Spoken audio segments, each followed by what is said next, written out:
What's up guys, welcome back to the channel. We're taking a look at Evil Dead the game running on GeForce Now's RTX 3080 tier. You'll be able to see from the statistics over on the right hand side our in-game FPS, our stream FPS, our ping, and our bitrate that's being used, available, and that type of thing.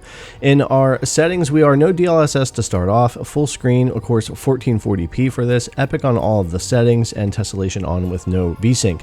We are going to go in and change DLSS and go through those settings here in just a minute, but I want to start here without using it to see what we would get for our frame rate, trying to run 1440p 120 FPS. And as we get into the game with no DLSS on, things run really well. Now, the thing to remember is, depending on what kind of a map you're on, what your AI characters are doing, how many enemies you're fighting, there's a lot of things that can make your frame rate vary, but with no DLSS on, there are areas of the game where you will dip down to 100 FPS. I'm sure there's areas that you'll dip down lower than that.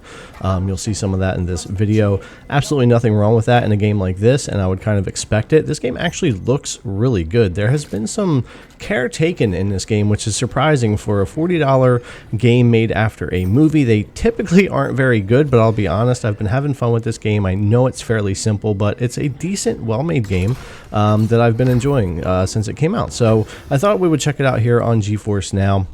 And of course it is running great here on the RTX 3080 tier. Now as I get down here at the bottom, you can see what I'm talking about, where you will see some frame rate dips here. Again, nothing wrong with that, especially in a game like this. But if you are wanting to be able to run a higher FPS, or say stay closer to that 120 or higher, then we'll take a look at that here. Now we haven't changed the settings yet, and you can see as we get into some battle here, it is going to make us hit our frame rate a bit, and you'll see that down around the 100 to 106, 110. Again, nothing wrong with that in a game like this, but if you did want to run it higher, we could go ahead and kick in some DLSS and do it that way. So we'll go ahead and get into the settings, and we'll go through those really quickly here.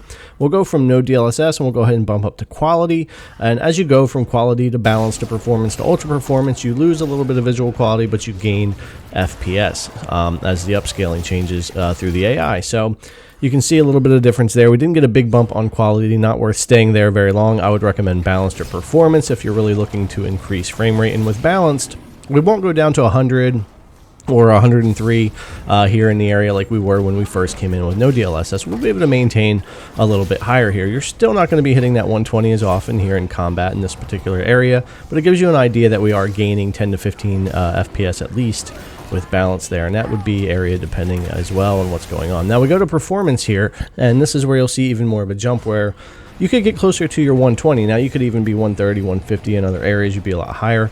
But when things are really busy, you'll notice you do get a lot closer here. Now for the fun of it, I'm just going to go back to balance, because this is where I would stay. Even though we are going to stay under 120 when things get really busy, I think it's a nice balance. I do prefer balanced DLSS in a lot of games. Sometimes quality is okay, but it doesn't always give you enough of what you're looking for. So I'll often stick with balanced, and we'll go ahead and stay with that for the rest of the video.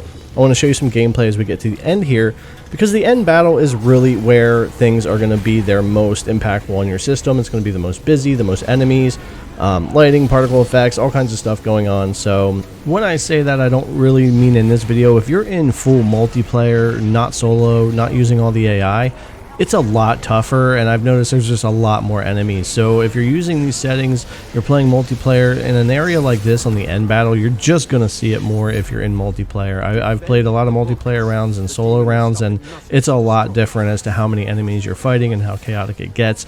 And you'll definitely notice bigger hits when you're playing online matches versus just what I'm showing you here as a solo. It doesn't get really too crazy here. A couple of my AI die anyway, but I think it all still gives you a good general idea. And I'm just really enjoying the game, and it's running great on GeForce Now, which is a great sign as well. And just overly fairly impressed with such a simple game after a movie here that I'm actually enjoying spending some time with, and running great on the cloud service. So anyways guys, thanks a lot for coming to check out the video. I really appreciate it as always. Subscribe, thumbs up, ring the bell, comment down below, you know what to do. Thanks again, and I'll see you in the next one.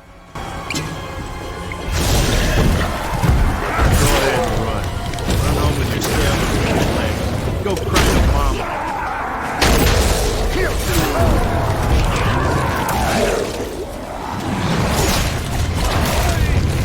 Who's next, huh?